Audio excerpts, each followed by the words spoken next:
Hey guys, welcome back to Homestead and Happy Hour. I'm David. I'm Sarah. And we have a little treat for you today. We're out at the property.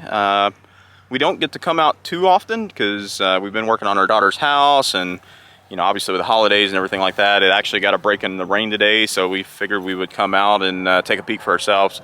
We purchased the property in the fall time, so it was still kind of hard to navigate the back part because it's wooded. We'll show you some of that today. But yeah, this is the land, and this is also our little Luna. She is a German Shepherd mix, and how old is she? She's about 4.5, going on 5 months. Yeah, so she is gonna help protect the homestead along with the other 3 dogs we have. So, but yeah, so our property, that's our car in the distance there. So. Don't know if you guys will be able to pick it up on camera. I'll see if I can zoom in. But there's a flag in front of the car there. That runs all the way down. And then if you come over, there's a white flag out in the distance right before you get to the top of the hill there.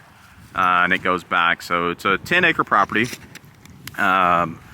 Most likely we're standing approximately where the driveway is, so we'll have the house coming back here in about the middle of this opening.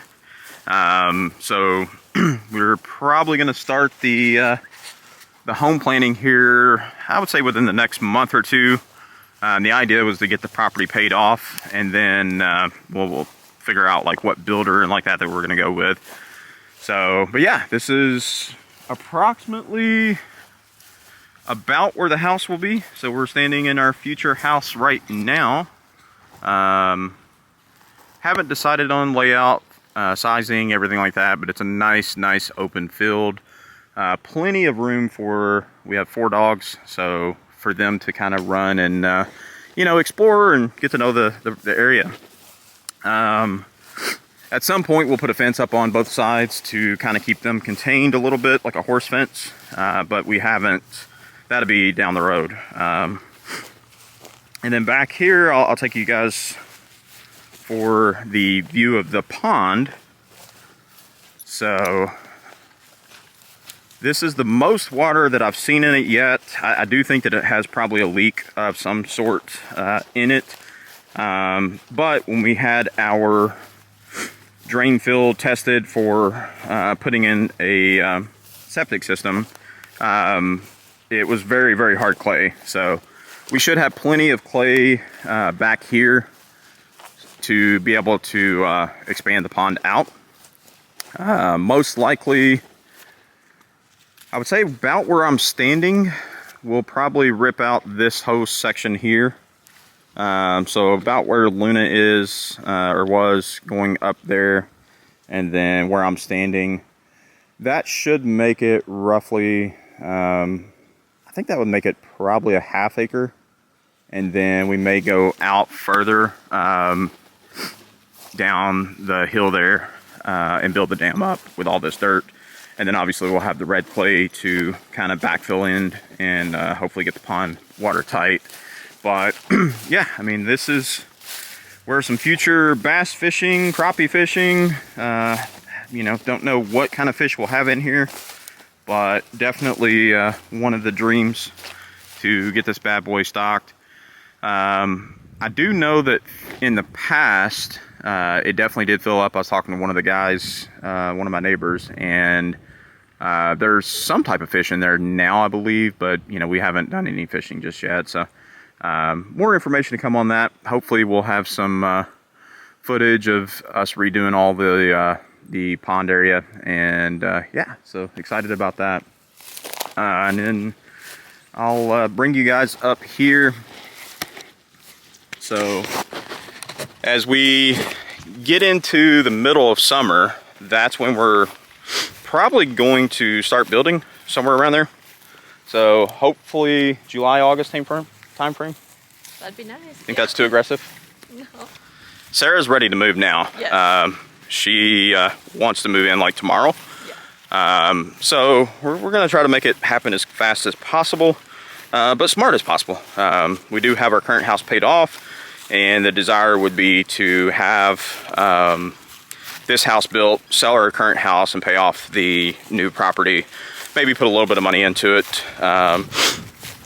So for the pond, I'm guesstimating that would probably cost us around $5,000 or more to get someone to dig that out and expand it. We do need a tractor, and then we would like to have a boat. It's not a necessity at this point, but kind of a dream of ours. And then we're also looking at some other stuff. So we want a barn to be able to put the tractor and the other mowing equipment. So we have roughly, I would say, about 5 acres of property that's going to be need to mow on a every week or 2 week basis. So we definitely have to have a little bit more equipment than we have now. And then this is the back area here. So when you look back here, I mean, it's all woods. I did cut out that little piece over the summer or the fall a couple times to make sure we were good there. And gosh, I want to show you guys something, because if we knew that this existed on the property, I don't know, would this have changed our mind? Maybe. Do you think? Could have waited a little bit for a different. Yeah, we probably could have found another property. I mean, this property is really cool, don't get me wrong. But we discovered these trees that exist. Oh, here's a good couple of examples. So I don't know if you'll be able to tell on camera, but these are honey locust trees. And for comparison, this is my hand. That's the thorn on said tree. And while I have not counted the exact amount for the entire property, it is, I would have to say, probably going to be in the hundreds of these trees. And that's the unfortunate thing, because I would have loved to do a lot of the work myself, and clear some of the junk trees out and replant some nice trees that we can, you know, have for quite some time. Sarah and I talked about maybe doing an orchard, so having like apple, peaches. I don't know if you... Some grapes down there. Yeah, grapes, just different fruits and stuff for the homestead. So, you know, and that's the part of the homestead part. So I guess we're kind of half and half. So yeah, we're going to have a, hopefully a pretty nice setup, you know, with the house and the, you know, amenities there. You know, maybe a pool in the future. But we do want to have like a greenhouse. So we'd like to be able to grow some of the common vegetables ourselves pretty much most of the year around. It does get really cold in Kentucky, so I'll have to look into see, you know, in the wintertime, can you actually grow stuff in a greenhouse? I don't know. I'm sure if you climate control it, you probably could. So then we would have to look at, you know, having solar or some type of hookup for power. And then the chickens, so we want chickens. And then we also want to, or Sarah wants ducks.